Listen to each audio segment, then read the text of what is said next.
What is good, RFL community? It's your boy Smitty, RFL commissioner and play-by-play commentator, still continuing with week 15 of the RFL season. We got ourselves the NFC matchup between the Dublin Shamrocks and the Salt Lake City Elks.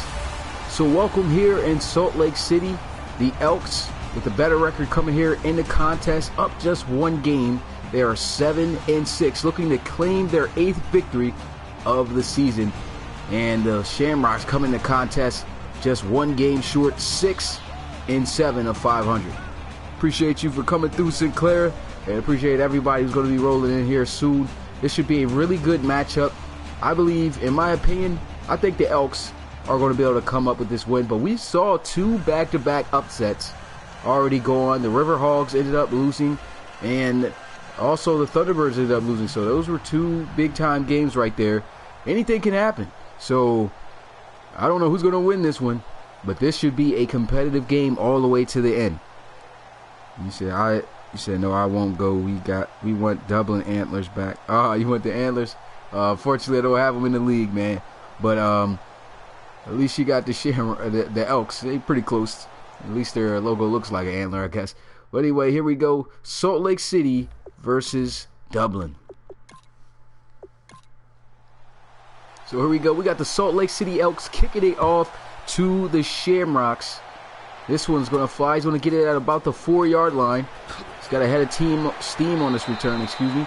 He gets it out to the 26-yard line. A pretty good return right there for the Shamrocks as they'll get started here on offense. And coming out for the Shamrocks, Kel Brom. He's came in for the injured starting quarterback for quite some time now. He had an impressive game earlier in the season where he threw for over 500 yards, but ever since that breakout performance, he really hasn't gotten back on top of how great he performed in that game. So here we go, first down and 10. You said any reload teams need a coach? Yeah, there's definitely some teams that need a coach. There's a lot of available teams, actually. I got to also work on the coaching for the Relocation Football League, because there's some teams, some coaches that I have now that aren't going to be coaches anymore because they just aren't, doing their job. But anyway, here's a look at the offense of the Shamrocks. The biggest key for them is their running back, Cornell Mickens, a very explosive running back. And if these receivers can get into it, this is going to be a tough offense to stop. And so here they are setting up the screen, and that one almost gets read perfectly and picked off, but he just couldn't hang on to it. And that's a great job right there by the Elks defense, and they're going to have to punt it away. Great defense by the Elks. And anyway, here's a look at the Elks, and talking about their defense, man, their defensive front, very good, man. Antoine Buck, best overall defensive player that they have at that outside linebacker position, and overall on that defensive side of the ball. Right there starting out. Oh, I thought it was third down on that last play. I don't know what I was thinking about. What's good, Ryan Brinker? Appreciate you coming through the live stream, my guy. And so here we go, third down and 6 for Kel Brom. He's going to look to try to pass here for the first down. Throws, and great coverage right there by the Shamrocks. Well, the Elks. I'm messing up on the names already. McClung coming up and batting that one down. It's fourth down, and the Shamrocks gets 3 and out on their opening drive. Oh yeah, most definitely you could be a coach for one of the RFL teams, Sankara. If you have a PlayStation, I'm going to probably switch it now that you have to be a PlayStation owner, because it's more easy to get it done as a PlayStation owner, so that way I can game share with you, whoever the coaches are, and they can just make the changes and things that they need, through game share. So if you got a PlayStation 4, that might be the route that I'm going. I still got to think on it though, because I got some guys who don't have a PS4, but who knows? Got to think about it. What's good, Mattiel? Appreciate you coming through the live stream. And so coming out onto the field here for the Elks, starting for their offensive position, Riley School. In this game, he's only 26 yards short of throwing for over 3,000 yards. So he's had himself a pretty solid season here. Unfortunately, it doesn't look like his team's going to be able to make it into the playoffs, but they do have a shot.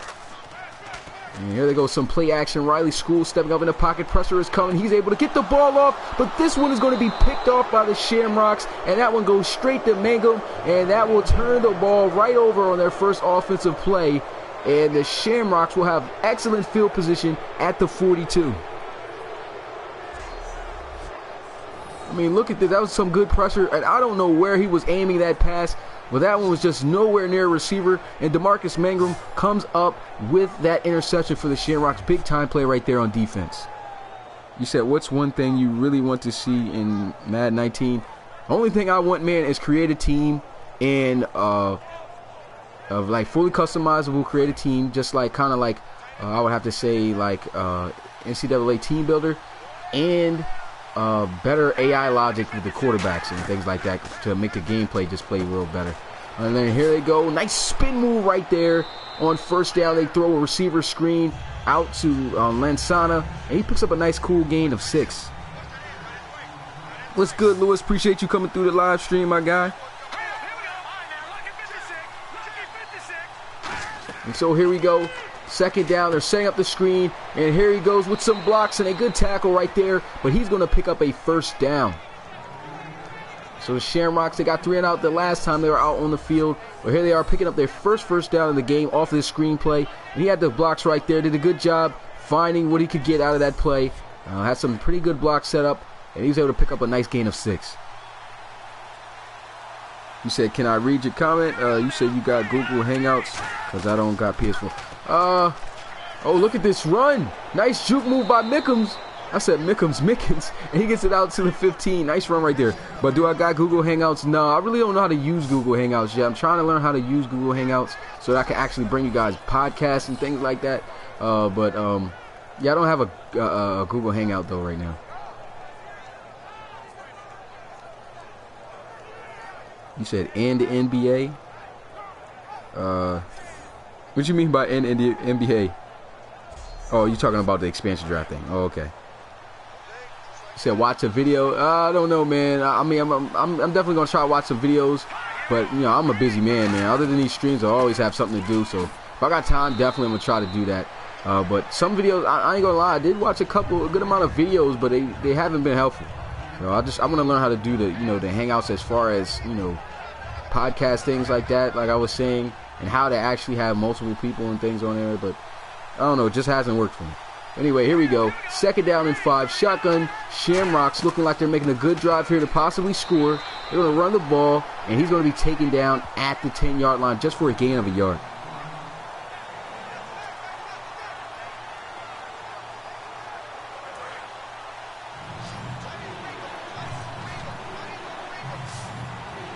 So here we go. 3rd down and 4.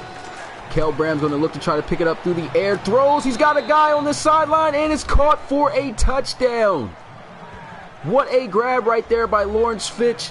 That is going to go for 6 right there for Dublin. And that was a beautiful pass and catch right there with these two connecting up. He gets them beat in a nice, beautiful out route ran right there. And look at the concentration to make that grab while leaning halfway out of bounds and to keep his feet in the end zone. That was a great catch. They're going to review it, but that looks like he's got 2 feet in. He said all you need is Gmail. Oh, okay, I got a Gmail, so I'll definitely still look more into it. And looking at the instant replay, he definitely has 2 feet in. That was just a fantastic catch right there by Fitch.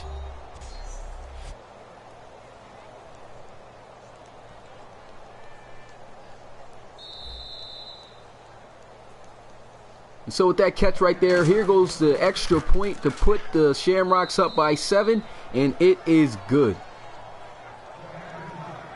So your Gmail's your name? Okay. I'll be sure to remember that. So I'll definitely got to check it out and learn more about how to use the Hangout, because that could definitely be beneficial, as I was saying, for this league and some ideas I got. But a touchdown right there for the Shamrocks. They're going to kick it off to the Salt Lake City Elks. And so let's see how they'll respond after they turn the ball over the last time they were out on the field. And look at that. A hard hit taken right there. But a good return. Gets it out past the 25 to the 27.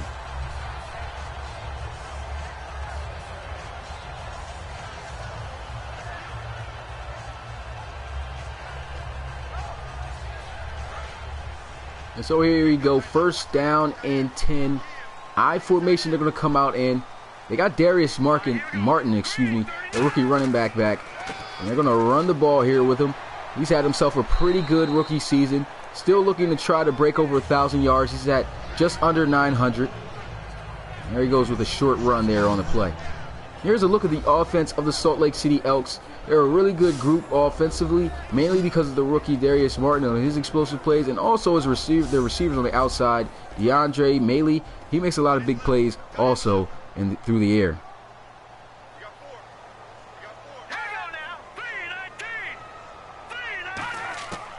And so here they go, 2nd down and 6, and they complete the pass out for a 1st down.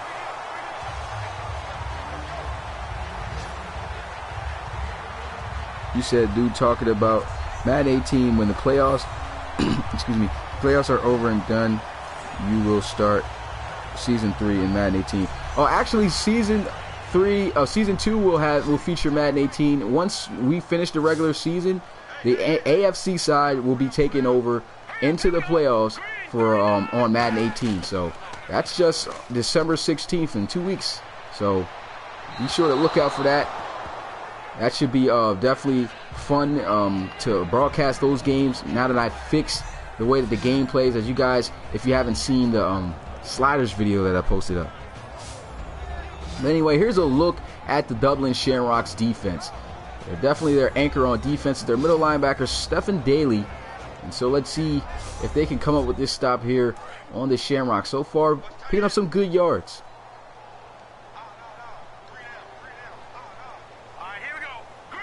So 2nd down and 10 at the 45-yard line. Here goes a pass, and it's going to be completed, but it's going to be a very short gain. Just only a yard picked up there on the play, and now they are faced with a 3rd down and 9 situation.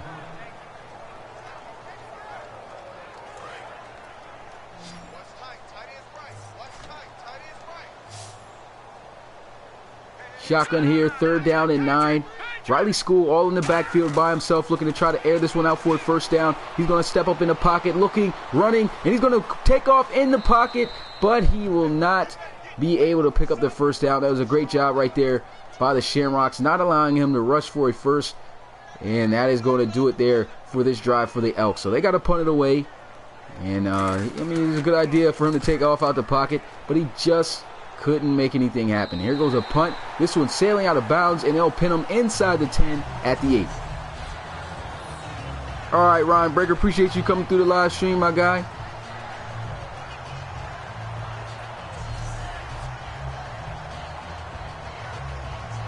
Do I have custom draft prospects? Oh, yeah, definitely custom draft prospects as far as you guys. So what happens as far as the draft of the RFL, if you guys submit a RFL draft player, which I've got like probably well over 100 submissions right now for this upcoming draft, and if they don't fill up all the spots for the draft players, then the CPU, whatever rest of the draft players are left there, those are just going to be the other, generic rest of the draft players. So that's the way it works, but it mainly all depends on you guys submitting draft players, though. 2nd down and 11. They're going to run the ball, and what a play right here. Cornell Mickens going to be taken down behind the line of scrimmage for a loss on that play by the linebacker Winters.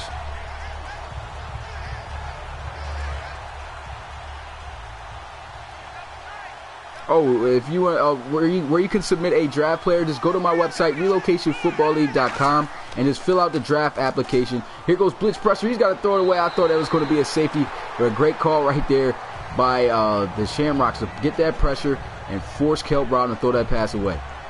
But yeah, on my website, relocationfootballleague.com, type that in. You can go also to my channel page, and it should be up there on the banner. Click on it, it'll take you to the channel, and then go to enter the draft.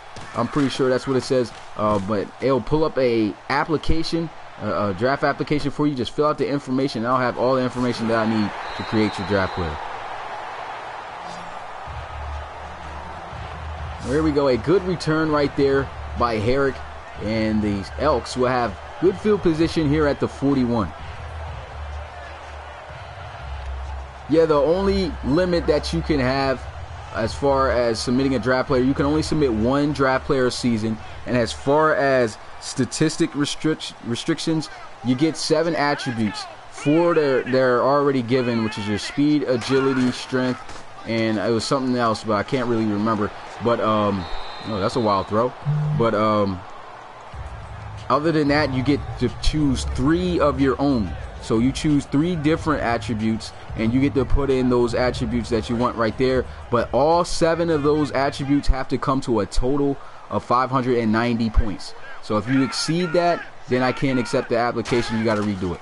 But that's the highest that I can give up as far as that. So that way the actual rookie can come in, you know, with reasonable attribute ratings and not come in just dominating, unlike how you see in real life.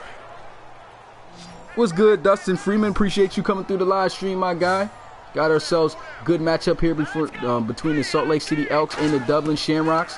3rd down and 7 here for the Elks. He's going to look, he's going to throw, and he's got a first down as he's able to complete with his receiver, Noah Diamond, on the left side of the field for a first. So that was a big pass right there by Riley School. So far, 50%. He's 3 of 6, but some of these big passes he's made out of those 3 connections have been really good. And that was a weird tackle animation right there. He gets flipped, and a tackle for loss right there by Norwell, but that was a good play on defense.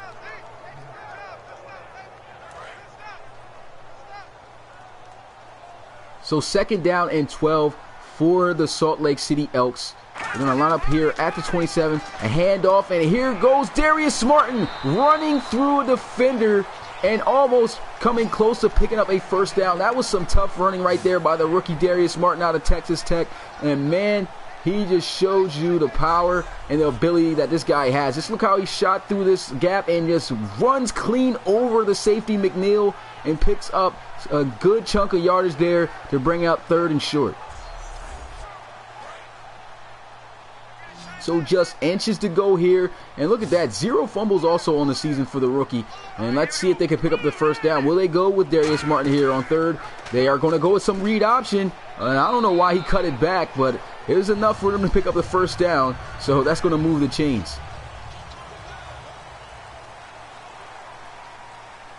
What's good, Y? I'm going to just call you Y because your name is really long. Appreciate you coming through the live stream. And yeah, he definitely ran that guy clean over. Darius Martin, he is a big-time power runner, and he is surely a tough guy to bring down. And right there, first down, they go right back with Darius Martin, a 3-yard pickup, and it's 2nd down and 7. Shotgun here, and here goes a throw by School, but he releases it just maybe a little bit too early. The guy wasn't ready coming out of his break, and it was incomplete. So it's 3rd down and 7 now for the Elks.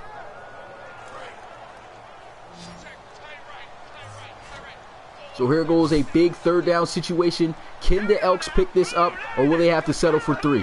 Under center is Riley School. He's going to drop back. He's getting a blitz. He throws the ball, and he completes it to his tight end McDermott, but they are well short of the first down, so they are going to have to settle for 3 points after a great drive that they were having, and so they'll cut the lead by 4 if it's good.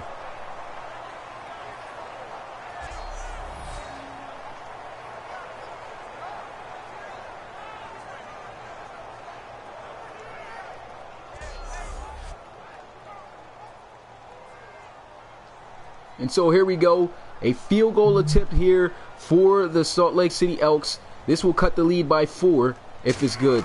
So good snap, good hold, nobody comes through, and the kick is good as well. So the score is now 7-3. The Elks still trail.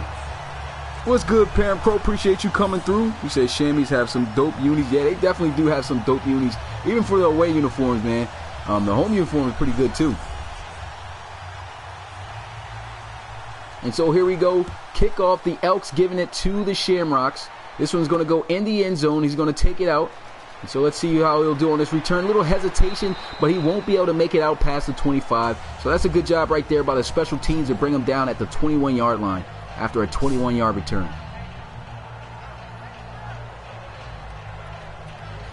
You said, can you submit a player?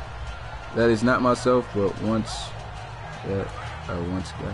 If you submitted a player, yeah, if you can submit yourself, man. Yeah, you can surely submit yourself in this league if you want, or create a player. It's all up to you. Play action here, blitz coming from the Elks, and a pass over the middle as he connects with his tight end Ferreira, and he just picks up 9 yards, close to a first down. That was a nice play right there on first down for the Shamrocks.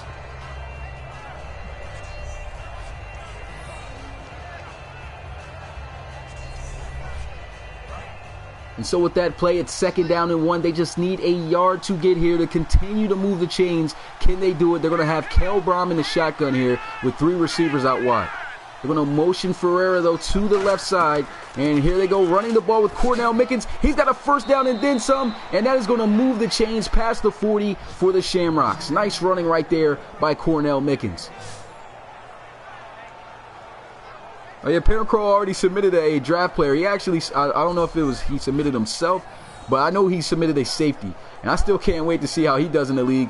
I believe there's only 2 safeties that were submitted in the RFL. One of them actually starts from a season ago that I was talking about, this upcoming season that they played. But Ethan King, hands down, one of the best safeties already in the league. As we saw from the last game, the Desperados and Thunderbirds game, where the Desperados actually pull out the win.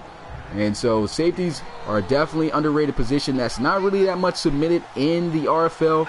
I'm pretty sure Parent Pro, your player is going to be pretty good. 2nd down and 5. Here they go, some play action. Kel Brom, he's got 4-man rush. Pressure is coming. Evades the sack. Throws it. And almost intercepted, and it is. So he picks it off, and here it is, a foot race with the offensive lineman. He might outrun everybody, and he will. Touchdown, Salt Lake City Elks. What a play by Starks. I don't know how that play just went down. It looked like it was going to be good for the Shamrocks, and then it looked like it was going to be bad for the Elks, and then it turned out being good for the Elks with that interception by Tavon Starks. He gets the pick and somehow outruns everybody on the sideline for a crazy pick 6 here in this game to take the lead for the first time for the Elks. That was a very interesting play. I mean, that was a great job by Kel Brom avoiding the sack and getting the ball off. But what a play by Tavon Starks. Not only getting the interception, he pass deflected it and caught it and took it back to the house for 6. That was a great play to watch right there. And so here we go. Kickoff inside the 5. He's returning it out, and he'll get it close to the 30. Actually, they will say he made it to the 30. And so another good return right there for the Shamrocks, a 27-yard return. And that's going to set them up here on offense at the 30. So let's see how they come out and respond after the pick 6.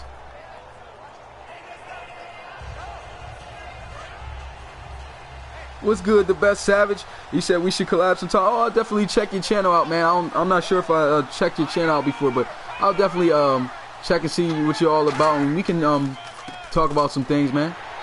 And so here goes a run by Cornell Mickens. He gets taken down at the line of scrimmage. So a great job right there by the Salt Lake City's defense, not allowing any running lanes really for Cornell Mickens to run through. So that sets up 2nd down and 10 now for the Shamrocks. He said he still can't get over that. That was a big-time play, man. That was amazing.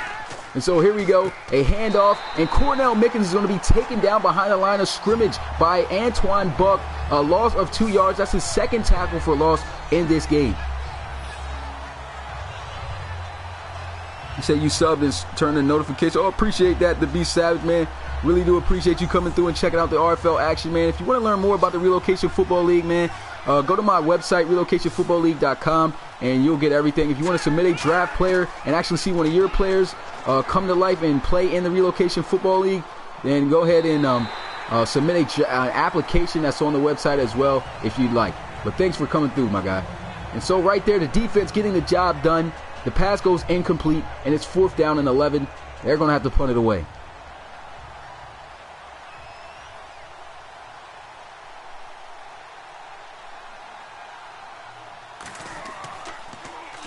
And so here goes the punt. This one sailing high into the air. It looks like the Elks got some blocks set up. So let's see what Herrick does on this return. It's pretty good. He gets it out to the 38-yard line. And with 5 seconds left here in the first quarter, the offense is going to come out onto the field. Most likely just run one more play before we head into the second quarter.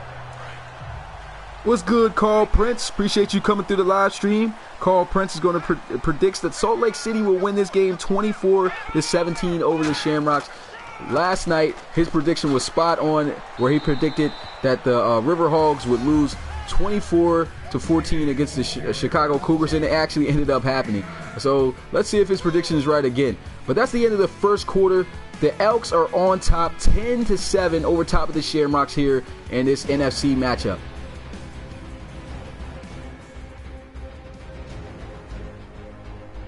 Yeah, you're only allowed to submit one draft player, Y. So here we go, 2nd down and 1. They're going to come out in the I formation. Can they pick up this first down here for Salt Lake City? Here goes a run. They're going to run it out to the left side with the rookie Darius Martin. Tries to get a stiff arm out there. He does get taken down, but not until he picks up a big first down there for the Elks. And Darius Martin was questionable coming into this game. He really shouldn't even have been playing, but he is out still about running, and he wasn't expected. If he wasn't going to be able to come back in this game, he wasn't going to come back for the rest of the season. So I figured, why not bring him back? He comes back, and so far he's having himself a tremendous game. So here we go, another run with Darius Martin. He tries to get shifty with a juke move, but he doesn't fake the defender out, but he will pick up a decent gain of 3 yards on that carry. So it's 2nd down now here for the Elks. Oh, my day's going good, Carl Prince. Appreciate you for asking. Hopefully everybody's day here in this stream is going good as well. Say submitted a tight end. Is there really no tight end submits? Yeah, it's not really that many tight end submits, to be honest. So you're right about that. But there's been a lot more tight end submits than there was a season ago. There was a total of 26 submitted draft players in the Relocation Football League just last year, a season ago. And this year, man, I'm over 100. So, like I said, some guys aren't going to get drafted, man. It's just so many guys that submitted players this year. It's ridiculous. And so here we are on 3rd down. The Shamrocks are able to get a blitz, and Riley School luckily gets the pass off before taking a sack, but that is going to bring out 4th down for the Shamrocks, the Elks, and now they're going to have to punt it away to the Shamrocks.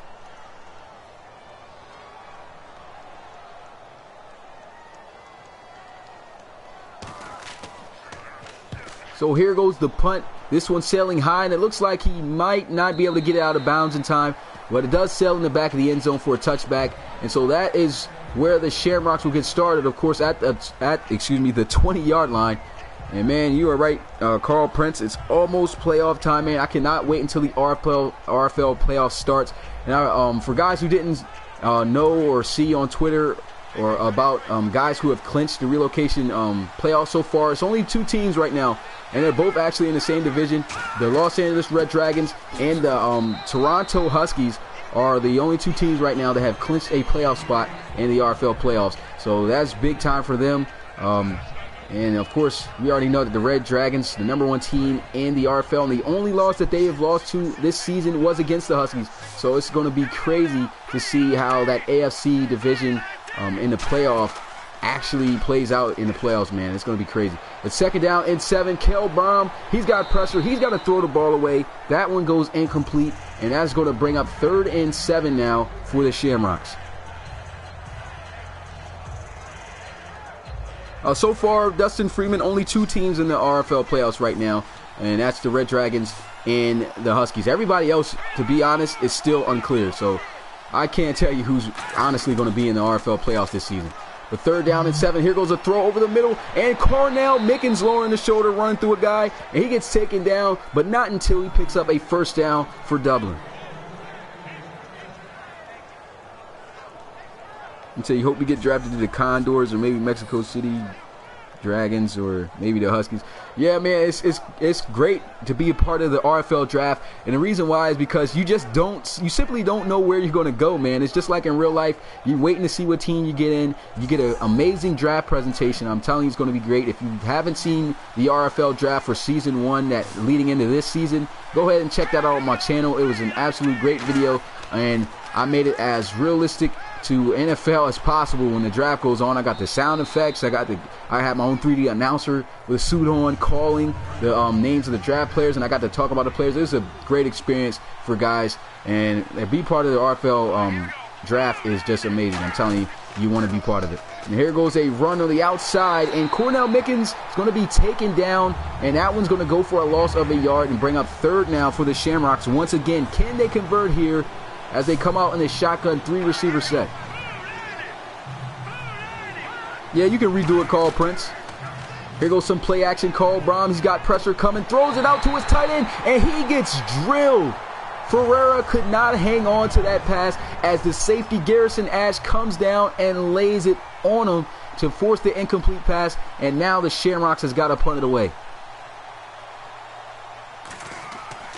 And so here goes the punt by the Shamrocks. This one's sailing high, and it's going to be returnable. He takes it out at the 17 by number 17, fielding it. But a Herrick is going to be taken down at the 21. Not too much of a good return there. And great job right there by the special teams. What's good, Pizza Lovers Gaming? Appreciate you coming through. You said, where do I join on mobile?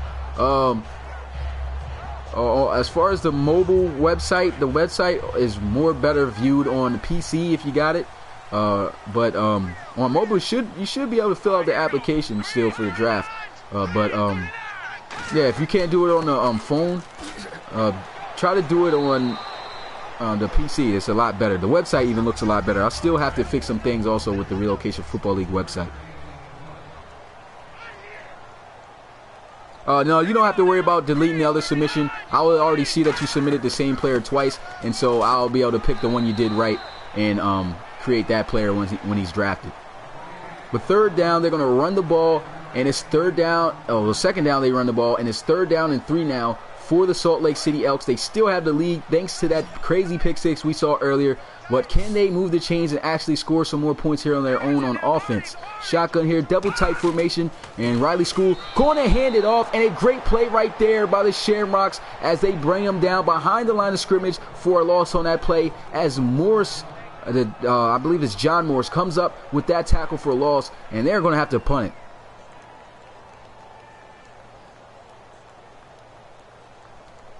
And so here they are looking to punt the ball away, trying to boot it as far as they can down the field to help out their defense. And this one was a pretty good boomer. He gets it out to the 21-yard line, excuse me. And a nice open field tackle made right there as he'll be down at the 28. Oh, you said what's the website's name? The website's name is relocationfootballleague.com. That's all you got to put. If you don't feel like typing it, go to my channel page and it should be right there on the top on the banner. We're on top of my channel, to be honest. So you got my Twitter account there also for the league and everything there you can check out. And here they go with some play action. Looks like they're trying to set up the receiver screen. Pressure is coming. He knows it's there, covered up, so he's got to throw it away. And he takes a hard shot afterwards, but he gets up pretty good. So it's 2nd down and 10 now after that incomplete pass. What's good, Lee Oliver? Appreciate you coming through the live stream, man. Checking out this good competitive NFC matchup here in the Relocation Football League, man. Once again, appreciate you coming through the live stream. Hope to see you in many more. And here they go with a run, and that is Cornell Mickens almost getting his way to a 1st down, but it looks like he's short, and he is. It's 3rd down and inches here for the Shamrocks.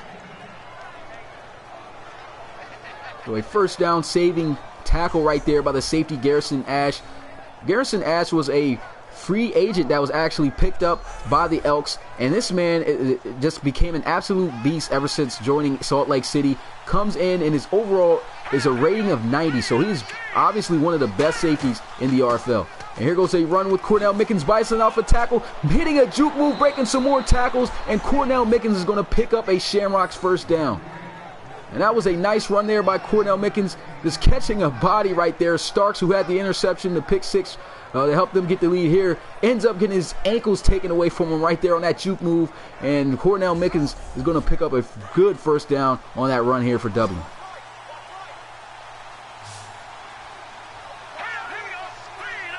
So shotgun here for Kel Brom and the Shamrocks. Here goes another run with Mickens and another nice gain. He gets it out across midfield to the 46-yard line, and that'll bring up 2nd down.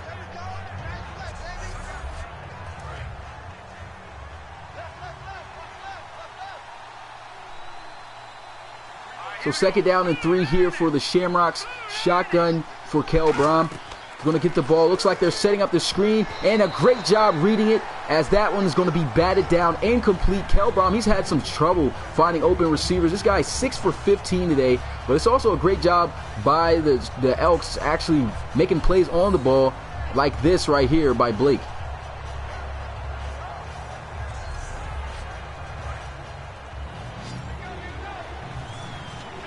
So a great play on the ball. It's 3rd down and 3 for the Shamrocks. Can they pick up this 1st down? Kel Brom, he's got pressure coming. He's going to get hit. It's a forced fumble, and it's going to be recovered by the Elks, and this is going to go as another defensive touchdown for Salt Lake City.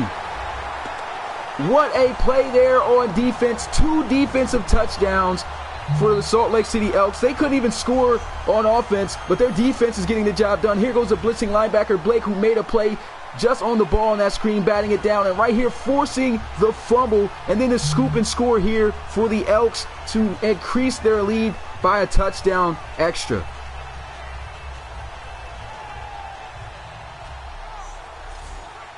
He said keep replaying that pick six. Yeah, that pick six, that was a great play. And the Elks, man, their defense has come ready to play, man. They know that they are still the tiniest chance that they could still get in the RFL playoffs.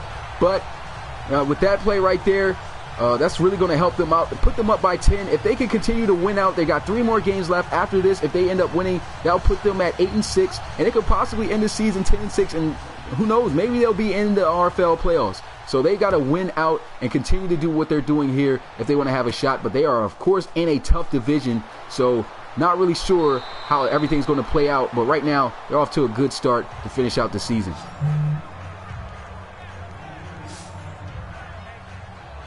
Yeah, the Elks definitely are playing good, Dustin. And back out onto the field comes the Shamrocks, man. The momentum has got to be a little bit drawn out from them. It's got to be a struggle. The pass, giving up 2 defensive touchdowns right there, both coming from Kel Brom, one off a pick six and one off a fumble. And so pretty bad pretty bad outcome so far for the Shamrocks. Kel Brom is a little bit struggling here. Here he is throwing out a screen pass out to the receiver, picking up a decent gain of about 3. So that'll bring out 2nd down and 7.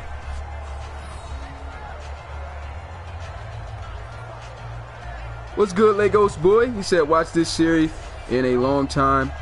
And my favorite team is the OKC Lancers. Okay, Oklahoma City Lancers fan. Got a couple of those.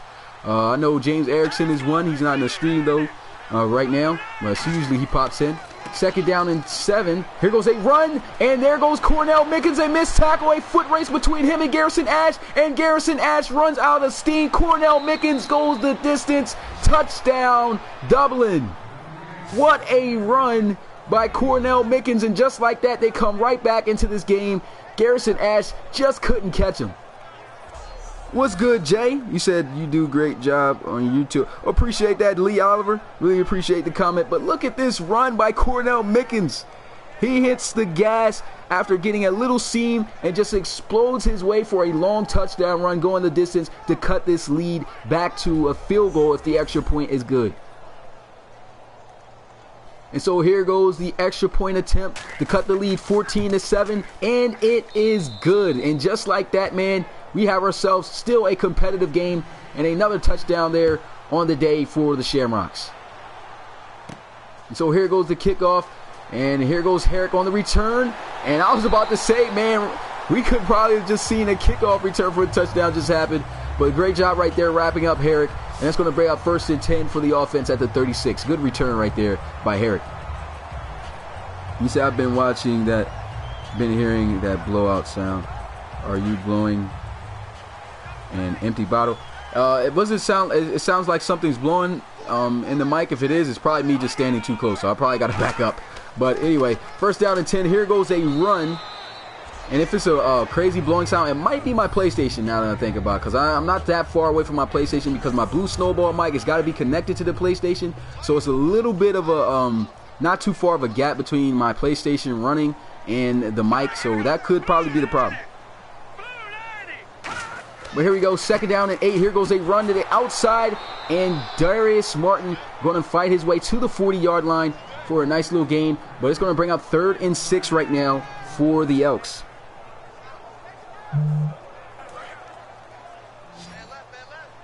Okay, Jay, appreciate you coming through the live stream, man. Hope you have a good concert. And so here we go, 3rd down and 6. Can they pick it up? A spin around by Riley School, and a nice tackle made right there. The Shamrocks end up getting the stop as McDermott couldn't turn up the field after making the catch.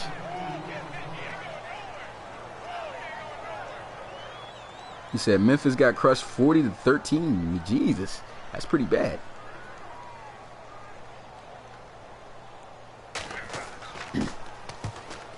Well, here goes the punt by the Elks. And this one's going to go all the way in the end zone for a touchback. Now, if you guys are hearing a buzzing sound, that's my phone. It's on vibrate, but I have to keep the phone here so I can keep it charged. So bear with me on those sounds. But now here we go with the Shamrocks getting back out on the field. They scored on their last drive with a long touchdown run by Cornell Mickens. If they could score again, they'll come right back after those 2 defensive touchdowns and take the lead. So they're going to go with Mickens here on the run. They got a good block, stiff arm, and he's going to be taken down at the 25, picking up half the distance.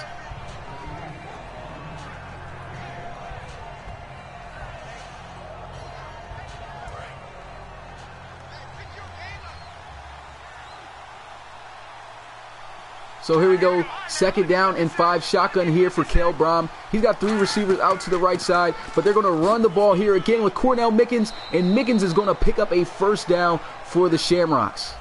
And look at that Cornell Mickens rushing totals for today. He's got 17 carries for 143 yards in the first half alone. So this guy is definitely on his way to possibly a record-breaking game here. Shotgun here for Cale Brom as he awaits the snap looking. And they're going to run the ball again with Cornell Mickens. And this time a great job as he'll be taken down behind the line of scrimmage. Nice wrap-up tackle right there by the defensive lineman. And the defensive front did a good job clogging up the running lanes. Excuse me.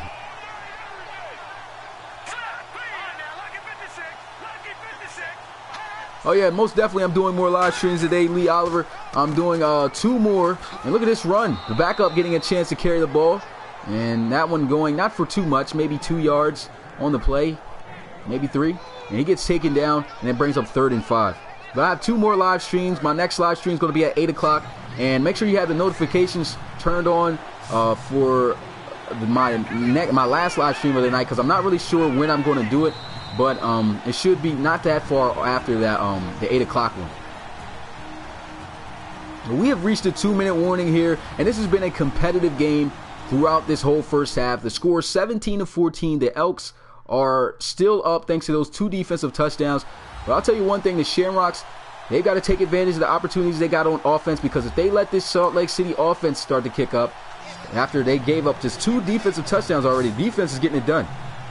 But the offense, so the Elks start picking up, it's going to be tough for them to stay within this game. And here he is, Cale Brom getting chased down, and he will be taken down. Not sacked, though, as he managed to get past the line of scrimmage, but he only picks up a yard as he gets hawked, and it's 4th down, and the Shamrocks are going to have to punt it away.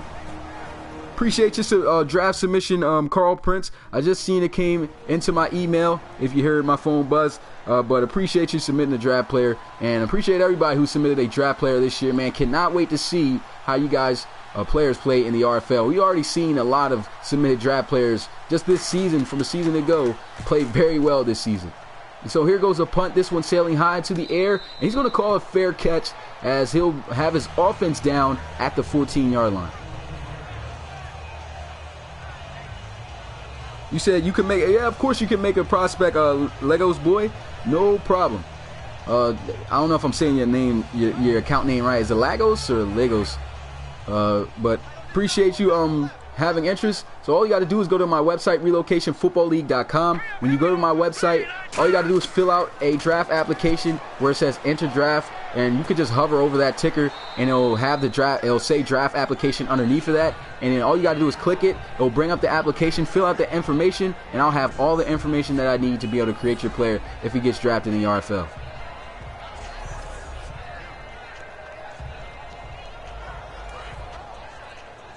And so it's 2nd down and 8 here for the Salt Lake City Elks.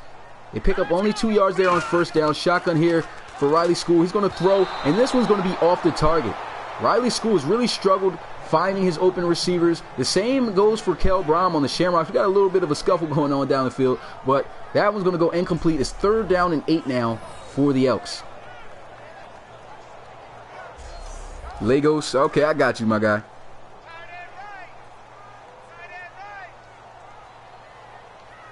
He said not the first person to say it right here. Yeah, usually I don't get names messed up that, but I don't know. I knew I was botching on that name. I just knew I was messing up on it. But appreciate you for letting me know how to say it.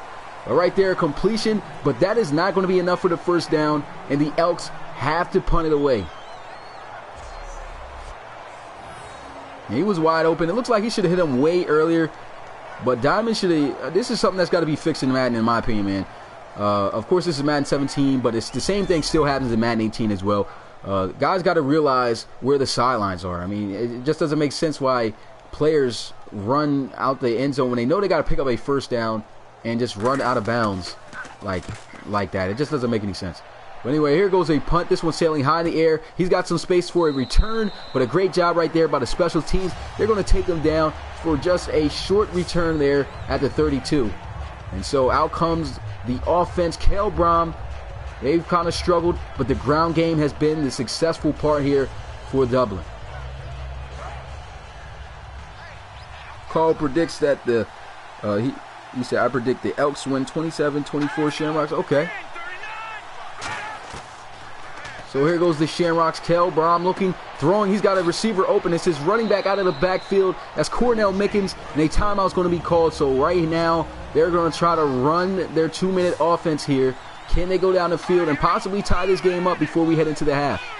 Shotgun here for Cale Brom as he awaits the snap. They're sitting blitz. He's running. He throws the ball, and a great catch right there by the tight end, Ferreira. He was all over him on coverage, but he somehow was able to make that catch in traffic, and that was a nice catch to move the chains. So here we go. First down and 10. Cale Brom rolling around. Pressure's coming, and he's got to throw this one away. You submitted your draft prospect, Matteo. Thank you and congratulations. Hope to see your guy in the RFL dominate next season. So here we go. Second down and 10. Cale Brom, same scenario. He's got to throw it away. That's incomplete. And that's going to bring up third down now for the Shamrocks. And I don't know why my nose is a little bit stuffy. So if it sounds like, I got something in my nose, that's the reason why. I don't even feel like I'm sick, so I really don't know what's going on. But third down and 10 here. Can they move the chains here for the first down? Cale Brom going to look, throw, and that one almost could have been intercepted and went the other way for a third defensive touchdown for the Elks. And that was Arkin who picked up the fumble recovery for the touchdown earlier. And that time he just didn't have the hands to come up with that interception. And so 3 back-to-back incomplete passes right there by Cale Brom. That one luckily doesn't get intercepted, and that's going to bring up fourth down. The Shamrock got to punt it away. 26 seconds remaining, so I really don't think, though, that the Elks are going to risk anything and try to go down the field and score before the end of the half. So they're most likely going to run the ball out with Darius Martin or take a knee.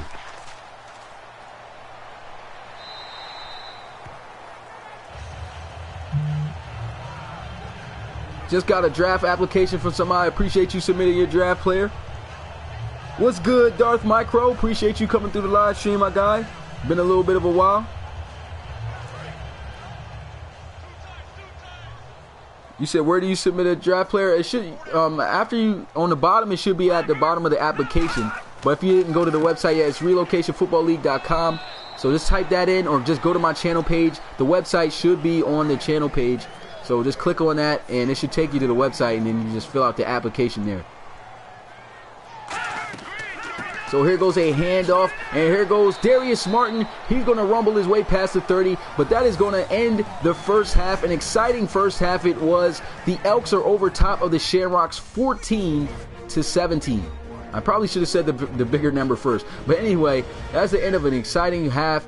And as far as my takes from it, the Shamrocks, they have an opportunity to come up with this upset win over the Elks. This is not really an upset depending on who wins or loses. Both of these teams are pretty much evenly matched. But look, both teams are having trouble throwing the ball, man. 60 yards for the Shamrocks and 38 for the Elks. But anyway, looking at the highlights, started out their first drive. The Elks threw an interception, and then they ended up capping off and taking advantage of that turnover with this touchdown catch by Lawrence Finch, who ended up taking the game's first points, making the game 7-0. Then he had another interception go on, but this time the other way around. The Elks had an incredible interception return by Tavon Starks, and that ended up stretching their lead 10-7 over top of the Shamrocks. Then this right here happened, a second defensive touchdown. Cale Brom got leveled, fumbled the ball. Arkin scooped and scored it, and they stretched their lead by 10, 17-7. And then the Shamrocks were able to answer back with a long touchdown run by Cornell Mickens to cut the lead to where it is 14-17.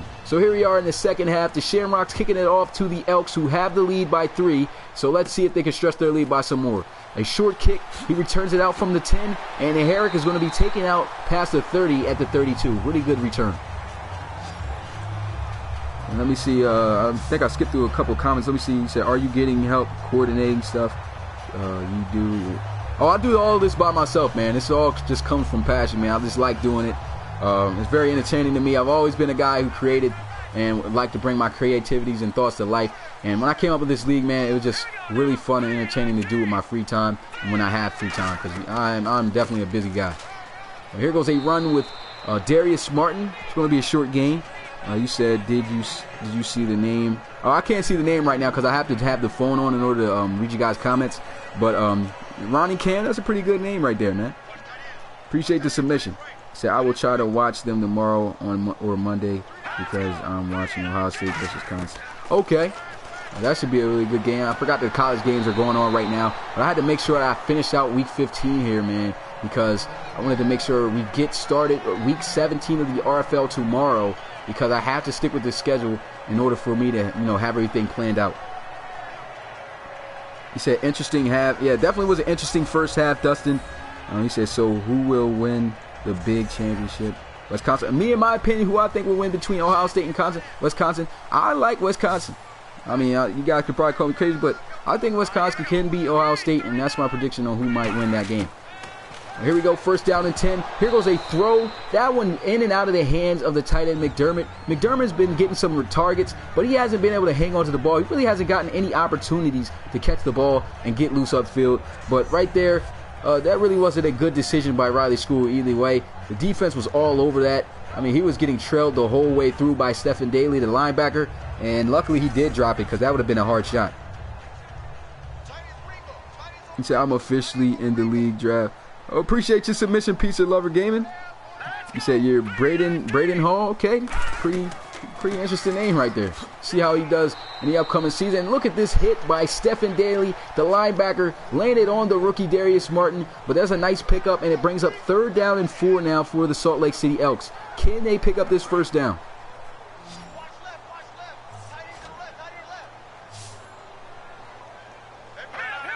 So here we go, shotgun here for the Elks, as they got Riley School. I was blanking on his name for a minute. Throwing the ball. Here goes an off-target pass, as he has been off-target all game, man. 8 for 16, only 50 yards passing. Both these teams are really struggling throwing the ball. I just said struggling weird, but still they're really struggling finding open receivers. And, well, not really finding open receivers. There's been open receivers, but the accuracy just for both quarterbacks hasn't been there.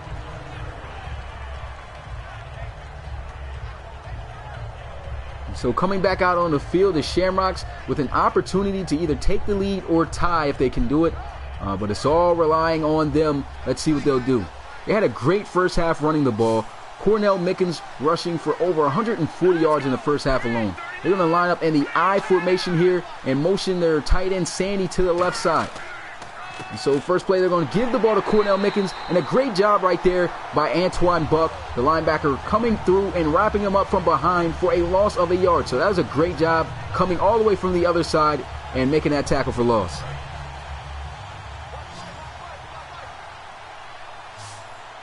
So 2nd down and 11 after the loss. They're going to come out in a 5-wide empty set. Here goes the Shamrocks. They're sitting some pressure. He throws, and somehow the catch is made right there by Lawrence Finch.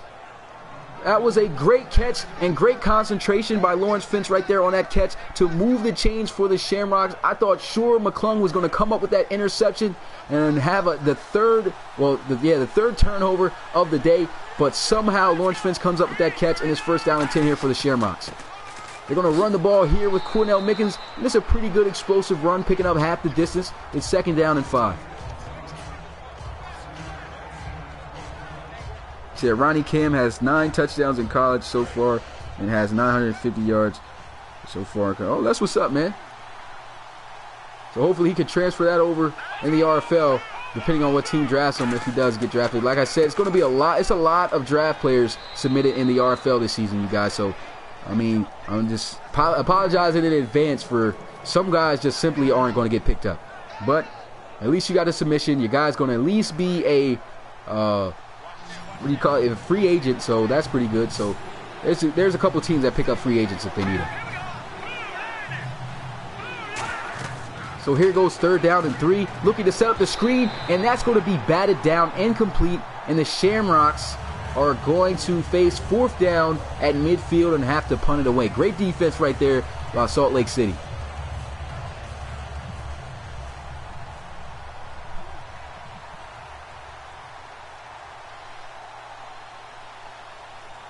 So here goes a punt for the Shamrocks, hopefully trying to pin them near the end zone. And this one just barely outside the 20 at the 21. And so the offense of the Elks, an opportunity to come out onto the field. They couldn't do anything the last time, but they can't keep giving opportunities for Dublin to cut into this lead or actually take the lead back.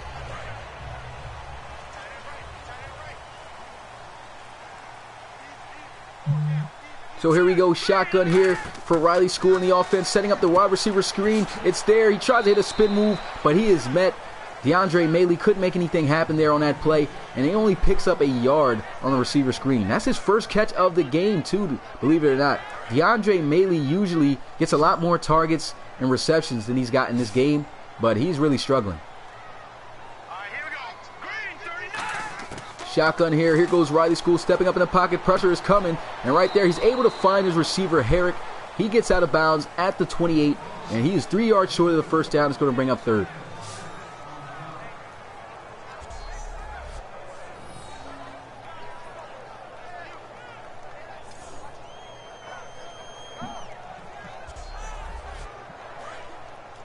So here goes a big 3rd down situation here for the Elks. Can they pick up this 1st down for Salt Lake City? Under center is Riley School. They're going to motion Sawyer to the right side. And here goes a run with the rookie Darius Martin, and he's going to pick up a 1st down for the Elks. So a nice hard run right there by Darius Martin. He picks up a big 1st down for them, and they will continue to move on this drive.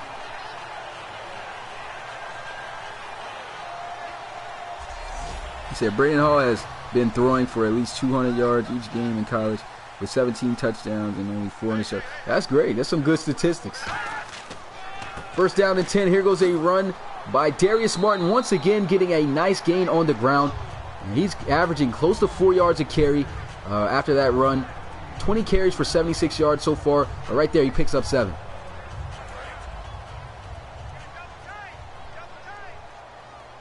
So here we go, 2nd down and 3. Pistol formation here for the Salt Lake City Elks. Can they pick up the 1st down? They're going to go with some play action. And here goes Riley School examining the field. Nobody open yet. And he's going to be sacked by the Shamrocks. That's Buck coming up with that sack. And that's going to bring up a 3rd and long now for Salt Lake City. It's going to bring up 3rd and 11. That was a great job by Buck getting off the block. And Riley School had some time to try to find somebody open, but the zone coverage was just really good. He couldn't find anybody deep. And so Buck getting through the block and coming up with a big sack right there for the Shamrocks.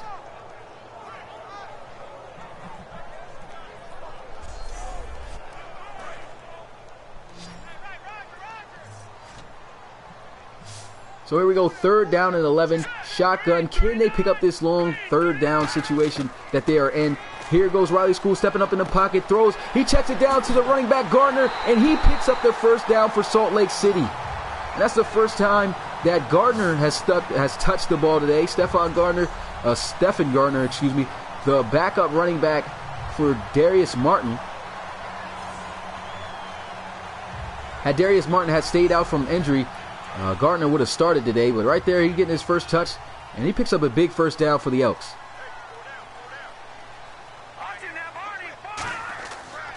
So here we go, it's a handoff, and Darius Martin is going to be plugged up at the line of scrimmage, no gain. And here's a look at the offense passing the ball for each team. They've done terrible, man. They haven't even touched 100 passing yards yet, either team.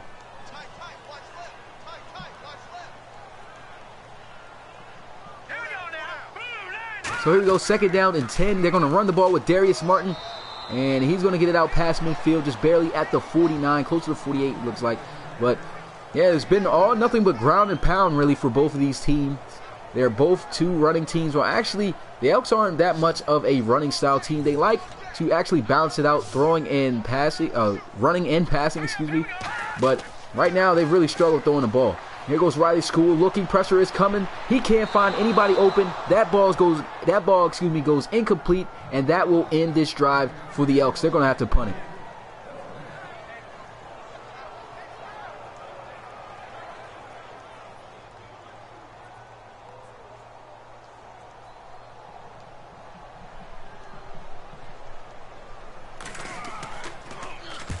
And so here goes the punt. This one angling towards the right side. And not too great of a punt right there. He pins him at the 28-yard line. And so the offense actually got some pretty good field position. And so let's see if they can take advantage on this drive right here. There hasn't been any points whatsoever yet scored here in the third. Can we see the first points here scored by the Shamrocks? Shotgun here by Cale Bram. And here he is with two backs in the backfield with him. And he's going to look to pass, throws the ball, and he's going to be able to connect with his receiver, Lansana. And that's going to bring up 2nd down and 4 after a gain of 6.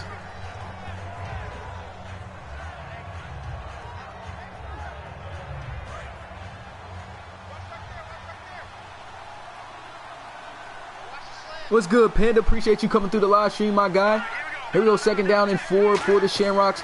And here goes read. I was about to say read option. I meant to say draw. But right there, a nice play right there by Arkin, wrapping him up for a loss on the play. And it's 3rd down and 5 now for the Shamrocks.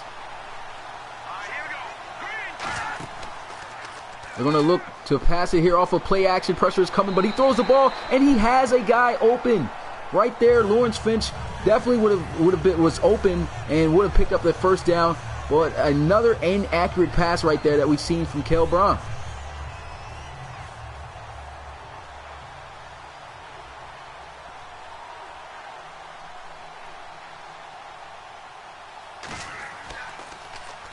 And so here goes the punt.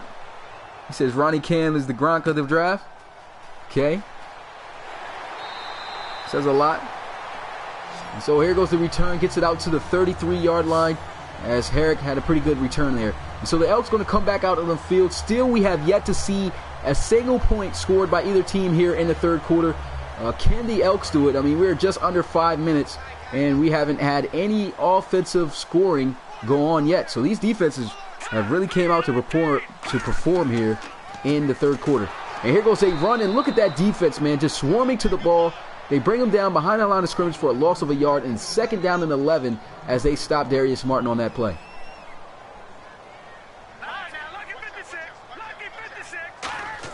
So here goes Riley School looking to pass, throws the ball, has a connection, and that's McDermott again. McDermott, all of his catches have just been very short. I mean, looking at his stats, this guy's got 3 receptions for 5 yards. McDermott is usually an intricate part of this offense and makes a lot of big plays, but just hasn't had the opportunity here in this one. So it's 3rd down and 11. Here goes Riley School in the pocket. Got a 4-man rush, going to take a shot deep, and there goes another missed pass. I mean, we're seeing receivers open left and right for both teams, and the quarterbacks just haven't been able to connect with them. And with that incomplete pass, that would have been a big play that needed to be made, and if had he been able to complete it, it would have went for a 1st down. Instead, it's 4th down, and they got to punt it now.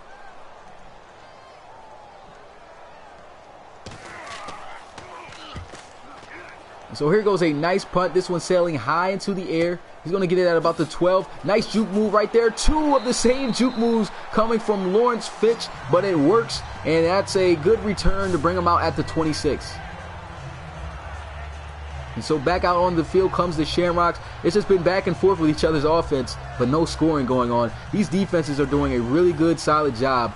But like I was saying, the big reason why we're seeing a lot of stops is because of the quarterbacks. They just cannot connect with these receivers, and they are getting open, man. Here goes a run, and Cornell Mickens going to find his way past the 30, and that'll bring up 2nd down. So your player has a good backstory. He has 2 small brothers, and next year I'll be clearing one of them. Okay. Sounds like a really good story right there. It's a good storyline to follow. And so here we go, 2nd down and 4. Cale Bram finally going to connect, as he's able to find his tight end Ferreira. That's been his favorite target right there as he connects with him on his 4th reception. And that's going to pick up a first down there for the Shamrocks.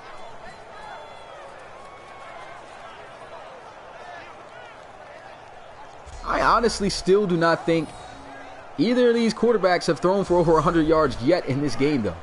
That's crazy. So first down and 10 here for the Shamrocks.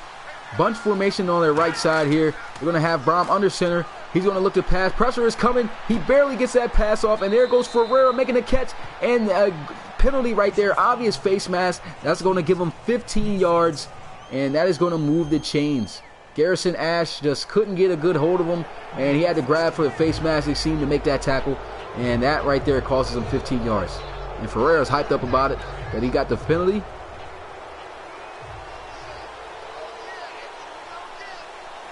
Here we go, first down and 10. Shotgun here for Kel Brom. He's going to look to try to pass it. He's got a 4-man rush. Pressure is starting to get there, and he's going to be chased down and sacked for a huge loss by Zellner. And with that sack right there, that is their 2nd sack of the game so far, and that's going to bring up a long 2nd down situation for the Shamrocks.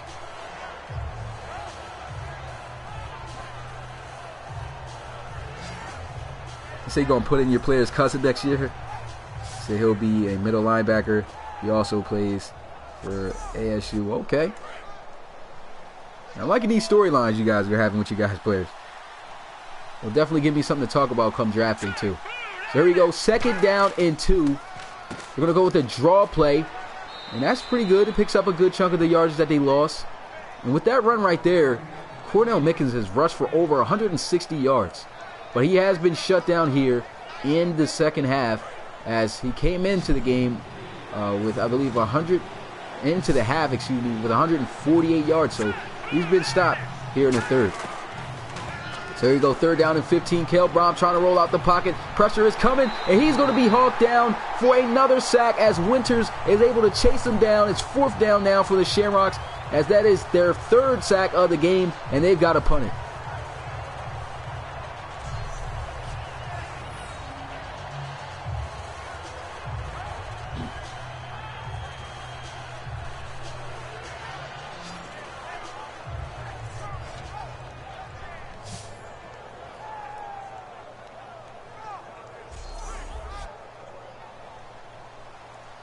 So here we go, 4th down and 17. They got to punt it away, of course. So let's see what happens.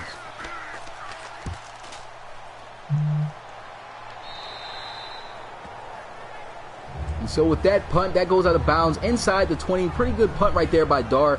And so the Elks coming back out here on offense. The Shamrocks really have struggled.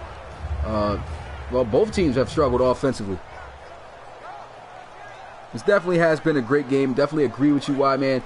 This has been competitive. It was all offensive. Well, not really all offensive. It was a lot of scoring going on in the first half. Not too much scoring, but a good balance of scoring. A lot of big plays. And here's been just a defensive run through here for both teams. And there goes a nice, powerful run right there by Martin. And that is going to be 2nd down here for the offense.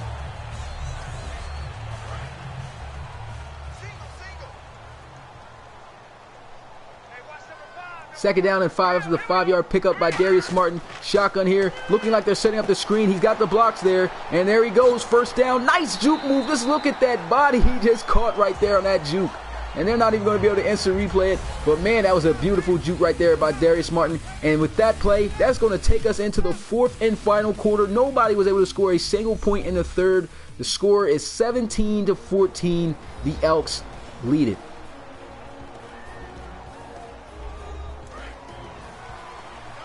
Yeah, to be honest, a submitted draft player is on the Elks as the starter. He's injured still, but as far as his overall, it's not really all that hot. So, yeah, Shamrocks might actually be looking for a quarterback in the draft this season. And so here goes a run. You're going to be taken down a yard short, and taken down after a gain of a yard. And so that's going to bring up 3rd and 9.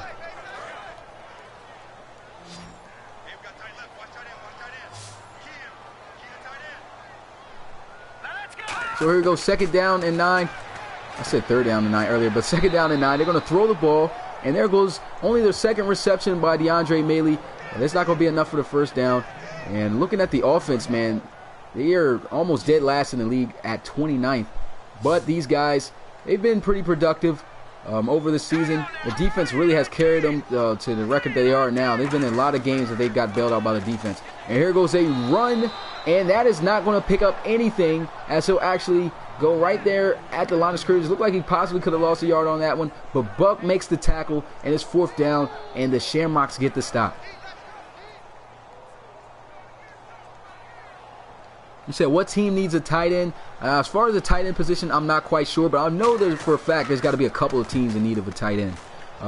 No in particular team in mind that I can think of, though.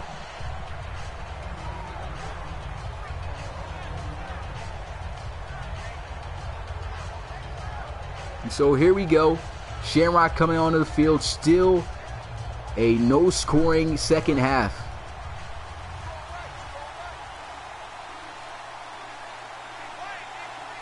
You said, how does the draw, as far as how the RFL draft goes, this is what happens. I have actual people who control, who are the coaches or owners of the RFL teams. It's not that many though. So a lot of guys are actually going to be taken out of their positions though, because they're not doing, being a part of, of the team and things like that. But I got guys as coaches, so those guys who own teams get to choose who they want in the draft pick throughout the draft. So that's the way it's going to work. And look at that, a missed pass. That's got to be completed. But anyway, that's the way it's going to work as far as for them. And for the CPU controlled teams, they're actually going to pick their own draft. So I have nothing at all to do with who gets picked up where. So it's actually all dependent on what the owners want and what the CPU picks. So that way I cannot have any determination on where you go. It's all up to faith like it would be in real life. But right there, a completion. He's inches short though of the first down. It's 4th and inches. They're at their own 30. I'm not going to go for this if this was me, so pretty sure they're going to punt it away.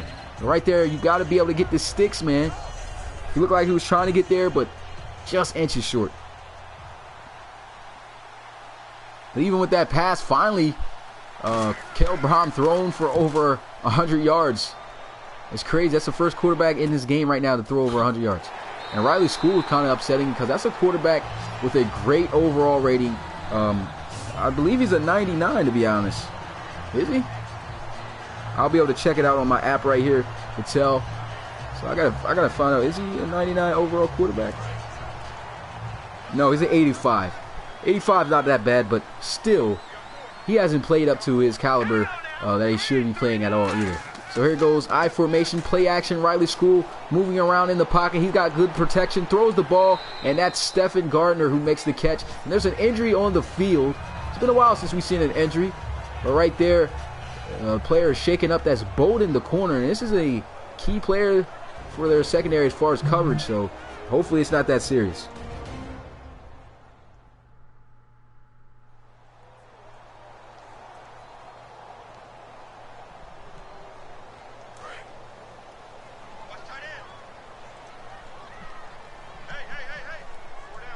So here we go, 2nd down and 7. And there goes some read option, and School's not going to go anywhere. He's going to be taken down at the 29-yard line for a loss on the play. It's 3rd down and 10 now for the offense. Oh, also for you guys, I don't know if all of you guys were here when I explained as far as the attribute goes for your draft player. If your draft player's attribute ratings aren't within 590 points, you got to redo your draft because you only are allowed to use 590 points total out of the 7 that attributes that are asked of in the application. So if you go higher than that, I'm not going to be able to put your player in the league. So you got to redo that if you can. So that's why I'm pretty sure I put that though also on the top as a reminder to let you guys know. So make sure you guys read that. Guys who haven't submitted a draft player yet that are thinking about it, if y'all see that, make sure that you have 590 overall points with your attributes.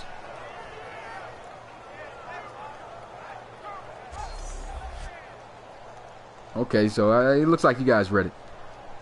There was an incomplete pass right there. The tight end McDermott could not hang on to the ball, and so here they are looking to punt it away, and we still have not had a score whatsoever in this second half, but it's been entertaining. And here goes Lawrence Fitch. He gets it out to the 23-yard line. Very short return, and great job by the special teams of the Elks. And here comes the offense for the Shamrocks.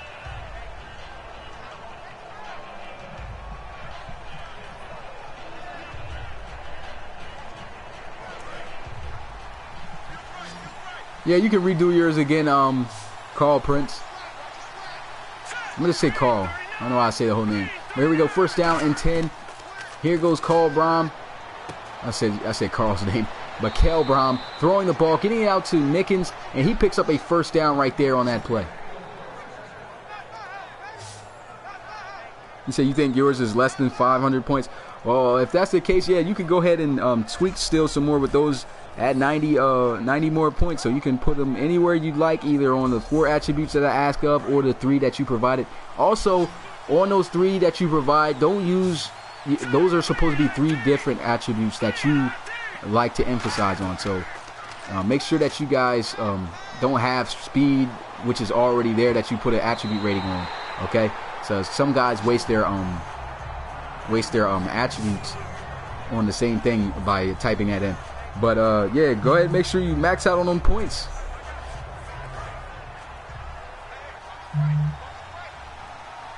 So here we go. Second down and 10. Yeah, that would definitely be great piece of leverage gaming. If you can have a highlight tape, that definitely boosts up the draft stock. And here goes a great catching in traffic. And will they be able to catch him? Finally, we get a touchdown here in the game. And the Shamrocks will take the lead on a 67-yard touchdown reception. And that gives them the lead now, 20-17 with an extra point waiting. And this is the second time McClung had a great break on the ball and just couldn't come up with the interception. He's been jumping but not coming up with the ball. And right there, that costs him. And that's finally a touchdown for the Shamrocks.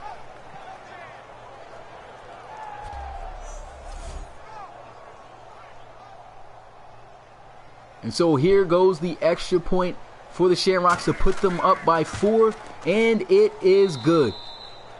So 21-17 is the brand new score now. The Shamrocks have taken the lead.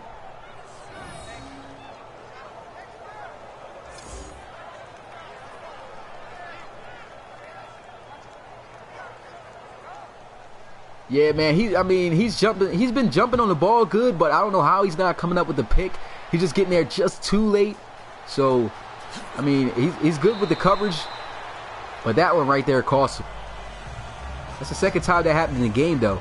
Look at my nose. I don't know if you can hear it, but my nose feels like this. Might gotta blow my nose, you guys. I'm gonna be right back.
Yeah, so I definitely had to get that done.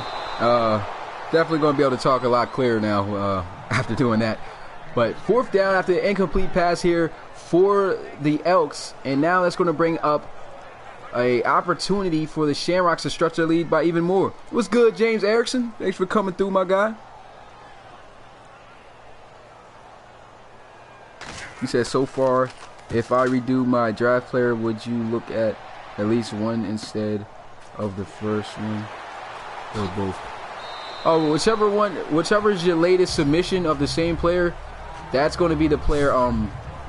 That's going to be the stats and everything that I use. So if you submit your draft player again, don't worry about me looking and making a balance between them. But here we go, first down and 10. Shotgun here for the Shamrocks. They have the lead. There's still a lot of football left here in this game. Here goes Kelbrom looking, throwing the ball, completing it out, and that one's going to be taken down short, but it's going to bring up second down. That's a good catch right there by Jamison Byrd, who scored on a 67-yard touchdown to give them the lead. So right now he's cooking up.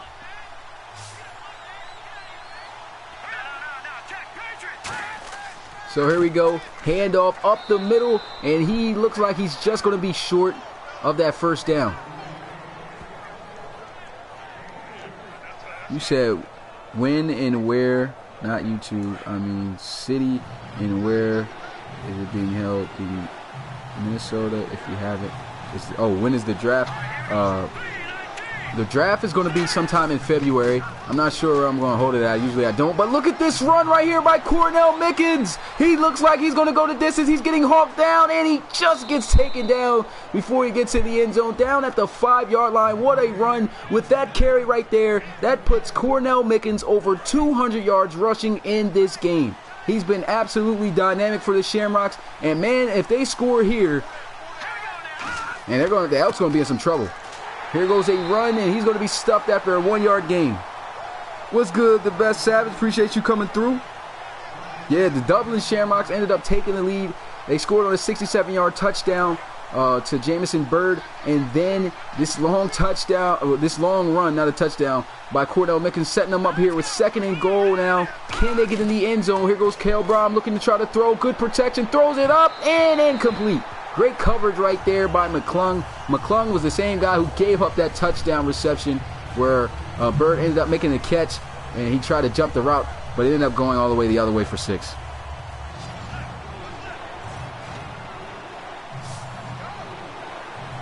And so here we go, third down and goal, bunch formation out to the left side. Here goes Kelbrom looking. He's going to throw the ball, got to completion, but he will not be in the end zone for 6. He will pick up half the distance, a gain of 2, and it's 4th and goal.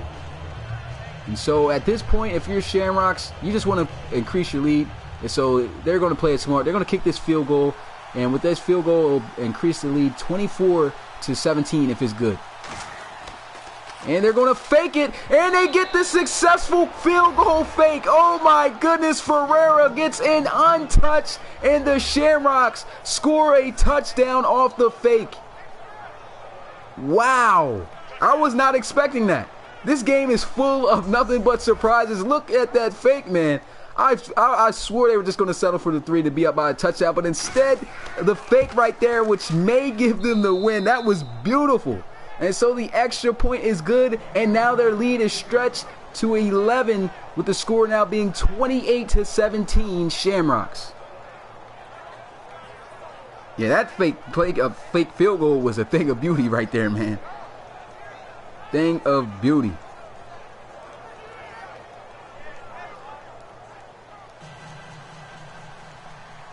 And so the Elks looking like they might just lose this one. They had opportunities to possibly make a run for the playoffs, but this is going to be a big loss here for the Elks.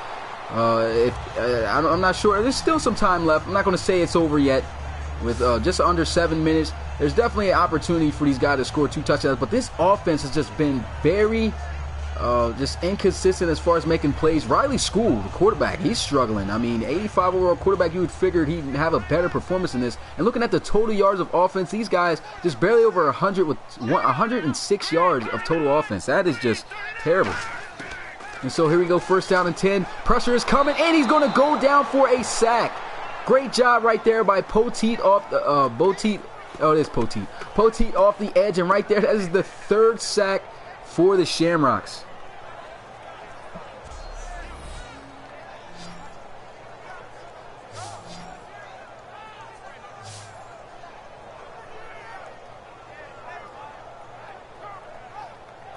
He said you only went to the bathroom. What happened? Well, what happened was the Shamrocks managed to go all the way down the field thanks to a nice run by Cornell Mickens, and then the defense got the stop, and on 4th down where we thought they were going to kick the field goal, they actually faked it, and it actually paid off and worked for 6. And right here, 2nd down and 17, they throw the ball, and he's going to be hit immediately, and now it's 3rd down and 13 for the Elks. If they want to have a chance to come back into this game, they got to make something happen on this drive. Somehow they got to get these 13 yards. There he goes, dropping back, looking to pass, throws. He's got a guy open, the same play it looks like just about, and they are well short of the 1st down. So what are they going to do? Are they going to take their chances and risk the game by going for it, or will they punt it and try to hope that their defense can get the stop?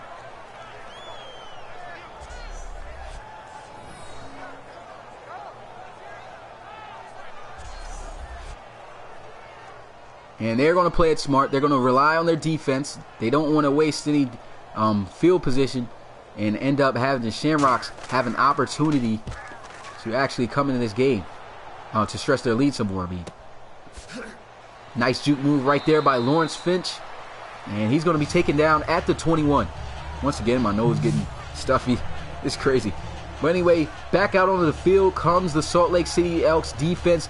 They need to get a stop here. If they do not get a stop and the Shamrocks run out the ball, this game is over for them.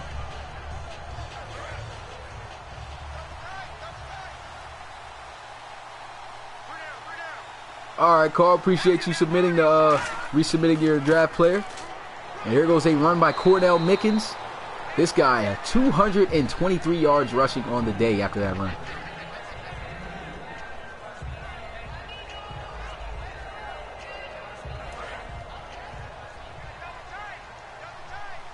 Say wouldn't trust the Elks defense. I don't know. The Elks defense has been pretty stout all game, but as of lately, after giving up that play, and look at this! Why not rely on the Elks defense? They get the forced fumble, and they recover the ball at the 24-yard line. A much-needed fumble caused right there by the defense.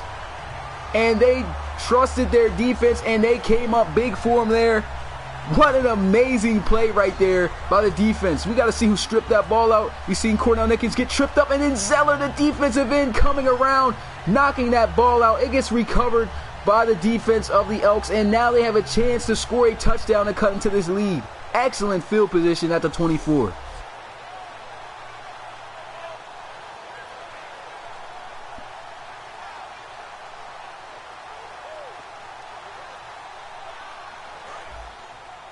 So here we go, 1st down and 10 at the 24-yard line. The Elks have to take advantage of this turnover. Can they do it? Shotgun here for, I almost forgot the guy's name already. And here he is looking to throw, though. Let's forget I even said that. But there goes a throw. It's Riley School. Okay, yeah, I don't know why I keep getting him confused with another quarterback in the league. But Riley School right there connecting with Noah Diamond for a 9-yard reception.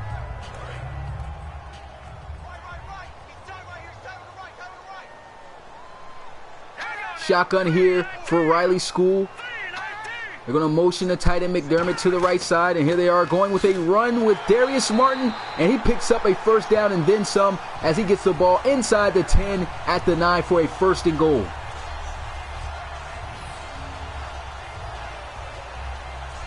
Oh man, how is this game going to end out? The Elks could, and it's looking like they may take advantage of the turnover. There goes a run with Darius Martin again, not really much. I kind of respect them running the ball right now when they can, because we haven't reached a 2-minute warning, but they don't want to do that too much. They don't want to waste too much time. They have all 3 of their timeouts, so that's good.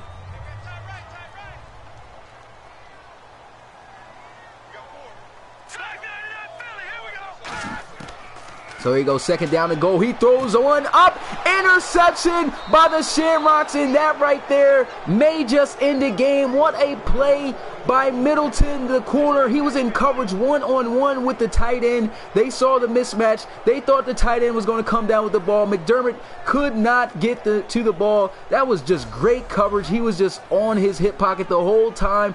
Watched the ball and came up with probably the game-winning interception right there. DeMarcus Middleton with an unbelievable play on the ball to force the turnover in the end zone.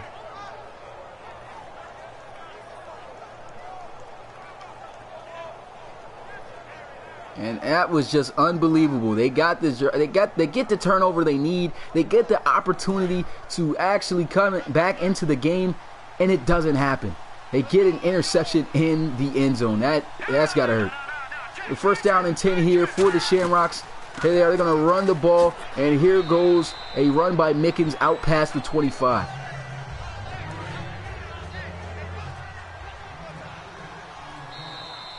And so we have reached the 2-minute warning, and man, it looks like the Elks are going to have to burn their timeout. There's still a possible chance for the Elks to come back into this game and possibly win it. So definitely got to watch out, because to be honest, in order for them to win this game, though, they've got to score 2 touchdowns. So there's no way they can tie it up with the score being down by 11. But they need this stop right here. It's 2nd down and 4, and Cornell Mickens has been hot. He's rushed for over 200 yards in this game. Can he get the 4 yards they need to close this out? And so here they go. They run the ball with Mickens, and a saving touchdown there of a first down. They will burn their first timeout. And so that is going to bring up 3rd down and 1. And if they give up this first down, it is over for the Elks, and all of their possibilities are coming back in this one.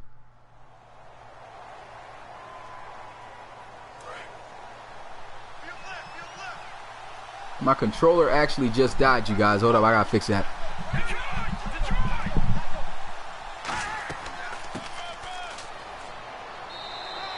I don't know if my mic is still working after that, but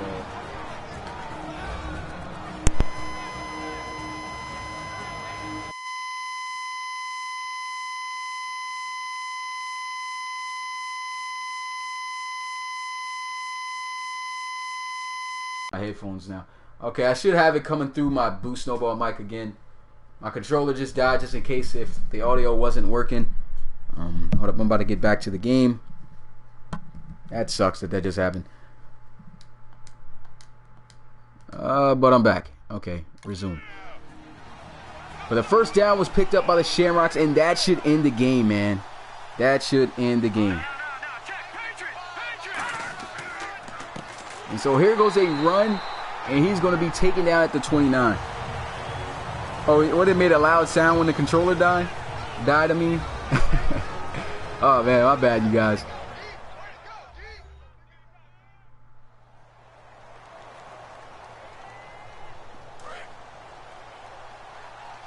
And so they're continuing to run out the clock here. It's 2nd down and 13.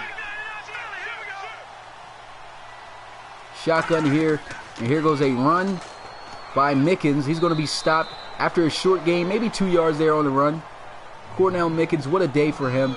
He's rushed for over 200 yards in this game, and he's still getting a little bit more yards. There's no more timeouts, though, for the Elks. But it looks like they may get an opportunity still on offense to make something happen. So they do still have a chance. And here goes a run, a good stop right there by the defense. They don't have no timeouts, though. So now the offense has got to punt it away. And I do not see the Elks having a chance of making any big plays to come back into this game. I mean, now we are at 30 seconds and counting. He hasn't punted the ball away yet, so even after the return, it's going to take off some more time. And this is a high-hanging punt. And here goes a return that doesn't get nowhere. There's really no chance of these guys coming back. Even if they are to score on a deep play, the time is just too short. But the Elks, man, they had every chance to really win this game. They held a 17-14 lead for the longest, all the way into the 4th quarter. And their offense just could not score anything in the second half. You said, when's the next game? The next game will be at 8 o'clock today, Eastern time. And here goes a shot deep. He's got a guy, but he almost gets an interception, and it almost becomes a catch at the same time. That was a weird play, but it falls incomplete, and it's 2nd down and 10 now.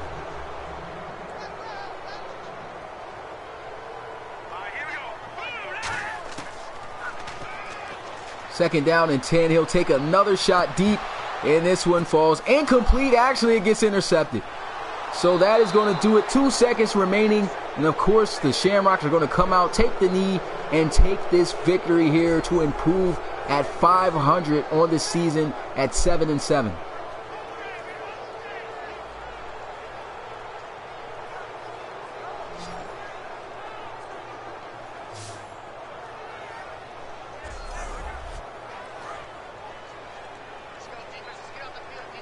And they're going to do exactly that. Come out and take the knee here to finish out this game.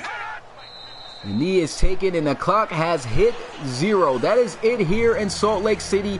The Elks end up coming short 28-17 over the visiting Shamrocks from Dublin, man. They came here and they did work in that second half, in the fourth quarter, to be honest. Nobody scored in the third. But a lot of explosive plays in crunch time really helped them come out with this victory. And the Elks, man, they got to feel some type of way, man. They did not score on offense one time in this game. Their touchdowns came from 2 defensive touchdowns, which were from an interception, a pick 6, and a forced fumble recovery. The offense, on the other hand, did nothing but lead the team down to kick a field goal. But yeah, they've got to feel some type of way on how their offense really struggled in this one. They had an opportunity to win this game, man. But yeah, I definitely agree with you guys. This was still a good game. But the Elks, man, their offense, I don't know what happened to them this game. But that's really going to do it here. It was a really good game, though, all the way to the end. The Shamrocks pull off the great win to improve their record to 7-7. And the Shamrocks, well, the Elks will fall to the same exact record. So both teams at 500 now in the NFC side of the RFL. And looking at the quarterbacks, man, look at those percentages. Oh, my God. They're in the 50s. Didn't even get mid-50s. It was, well, close to mid-50s with Riley School. But look at the yards. Nobody even passed for 200 yards. Riley School, 116. Wow. Well, of course, before we break down the statistics, I'm going to go ahead and get caught up with you guys' comments. That's cool right there, Carl. You got 24-28. That's what's up. You said Shamrock's defense held a hold of them. Yeah, their defense definitely came up big in this game, Jordan. That was a crazy game all the way to the end, I'll tell you. A lot of big plays, a lot of turnovers we got to see. So this was a good defensive game with a good scoring. Like I really like the way that this game played out. And he said, all stats, 27. Okay. He said it's actually crazy how every game in the RFL is off the charts. And I know, man. It's like not only with the commentary that I try to bring you guys, it's just the gameplay, man. I actually use the sliders that I put on my channel for CPU versus CPU gameplay from Madden 18 on to Madden 17, and it makes the game still play as realistic. And you're going to see the same exact type of games on Madden 18, I promise you, on how they play out, man. Because I've really worked ever since Madden 18 came out. I've been working on sliders to make the gameplay realistic, and I fixed pretty much everything you can think of in that were problems in Madden. With CPU versus CPU gameplay, like the quarterbacks taking too many sacks and things like that. All of that is fixed, man. So if you're a CPU versus CPU game player like me, man, go to that video and check that out. Use those sliders. I guarantee you they're going to be the best games that you're going to see, man, from the CPU. You said Carl Plintz, I'm subbing to you. Okay, RFL, really fun league. Appreciate that, Mattio. Appreciate you coming through the live stream. He said that was a crazy game. Definitely was a crazy game, man. He's gonna make a video using my sliders. Appreciate that, my guy. Definitely, those sliders, man, I'm telling you, are good. I'm not sure how they work if you're a user, though, playing with them, but they should work pretty good. But the key to those sliders is the fatigue, man. I realize that if you got the fatigue where it should be, the players are going to play realistic. Fatigue is really what makes the player play realistic. If you're tired, you're not going to be able to make tackles like that. So you don't have to edit the tackling. You know what I mean? They're going to miss tackles and make tackles if they're good enough to make them. If you're tired, you're going to get more penalties. So when they're fatigued, you're going to see more penalties come out, just like in real life. So you don't have to edit the penalty slide and everything like that. So I really thought that through, and once that hit me, man, and I use these sliders, man, the gameplay is just so amazing. But yeah, pretty much caught up with the comments. So here we go with a statistical dive into this game. Both quarterbacks played terrible in this game. I mean, Kel Brom, the guy completed 52% of his passes, was 19 for 36 for 189 yards. 2 touchdowns, though, and 1 interception. Riley School, and he was a disgrace today for an 85 overall quarterback. This guy had a QBR of 25.4. That is really bad.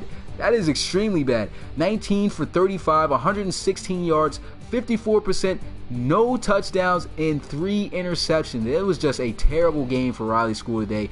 Could not get his team down the field to score any points, but just get them in range for 1 field goal on the day. The defense was pretty much keeping them in it, and the Elks end up losing big time here in a game that they needed to win. And Jake McCurdy, hold up. When did he throw a pass? Oh, so Jake McCurdy this is a rookie submitted draft player. So if he was injured, so they actually brought this guy out from injury to run that fake field goal attempt that they had. That's crazy. But he doesn't have the injury, so I guess the injury logo out to the right side. So I guess Jake McCurdy, the starting quarterback for the Shamrocks, will be back next week. So that's interesting. That's crazy though. I just found it out. But anyway, moving on. Running the ball, Cornell Mickens was an absolute beast. 34 carries for 238 yards, averaged 7 yards a carry, and had a touchdown. He had a fumble too, which almost could have cost him the game, but he still had himself an excellent game. Darius Martin, he ran pretty well as well, but they got an injury on him, so I guess he's injured? It's crazy. It's starting to find things out at the end of the game. They got the injury logo right there. Don't get it. But Darius Martin, he just came back from injury, and he did come back early, so he might be out for the rest of the season. But he did pretty well. 28 carries, 93 yards. He didn't average 4 yards, which you want your running back to average, but he still did pretty good, and was the only thing moving on offense for the Elks. As far as receiving, nobody stood out, of course, from the quarterback's performance, but from the guys who scored a touchdown. Jamison Bird led in receiving yards with 83 receiving yards off of 4 catches and that 1 touchdown. And Lawrence Fitch for the Shamrocks had 2 catches, 26 yards for 100 yards for one touchdown. Look at me getting stuck, but nothing really to talk about at all in the passing game. On the defensive side of the ball, leading in tackles, Garrison Ash, the strong safety for the Elks, had 15 total tackles. No other statistic anywhere else. And Antoine Buck had himself 4 tackles for loss, 11 total tackles. And leading in sacks, 1.5 is Isaac Buck, the defensive end for the Shamrocks. And 1 was split right there for the Elks and the Shamrocks. And even the statistics as far as the sacks, I mean, this is a realistic amount of sacks you get in a game. So 2 on the day for the Shamrocks and 3 for the Elks. So that's realistic. I like the way these sliders have been playing. So that's it for the statistics. And of course, before I close it out, let me make sure that I am caught up with you guys' comments. You guys commented a lot, so I gotta make sure I go back. You said these games are more fun than the real. Oh, appreciate that, Carl. Okay, talking. Yeah, Parab definitely got some good videos, man. Pizza. So he's up to a good channel, I'm telling you. Shamrocks and Elks need Hall. Yeah, I ain't gonna lie. As far as the quarterback that needs, I don't know what's going on with Riley School. Riley School, this is probably the worst game. It is the worst game I believe he's had this season. But he's still a good quarterback. But I don't know what he was going on. These sliders actually make guys, like in real life, have chances where they just have an off game or a great game or an okay game. I like the way that these sliders play out. Yeah, bad stats. Riley schooled himself. I like that. McCurdy was the guy in the fake field goal. Yeah, McCurdy was the guy in the fake field goal, and he was actually injured. He's a starter for the Shamrocks, and he ended up coming in for that play and throwing a touchdown pass somehow in this game, going for 1 for 1. That's crazy. He said, wow, almost an RFL record. Yeah, definitely. As far as RFL record, though, in rushing, the rookie Ronnie Nickens has the record as far as the single game rushing yards. He had 313 a week ago. Said, wow, Mickens, can't wait to see that INT. Oh, yeah, I know you're going to replay that INT, man. Appreciate that, Carl Prince, man. Love you guys coming through. Yeah, I got you, man. No homo, I know. Let me see. Favorite target, Ferreira. Yeah, Ferreira was doing pretty good too. Yeah, 313, Matteo. The guy was beast mode last week, man. He rushed for over 500 yards in 2 weeks, man. He was a beast. I was talking about it in the other live stream. I don't know if he was there, but the guy was an animal. But the Desperados this week managed to shut him down and kept him under 100 yards at 93, I believe. And so I believe I'm caught up. You said, RFL man don't know what my time zone is compared to yours. I'm in Colombia. Oh yeah, I really don't know what it is, but I know that my time is Eastern time, so maybe that'll help you out.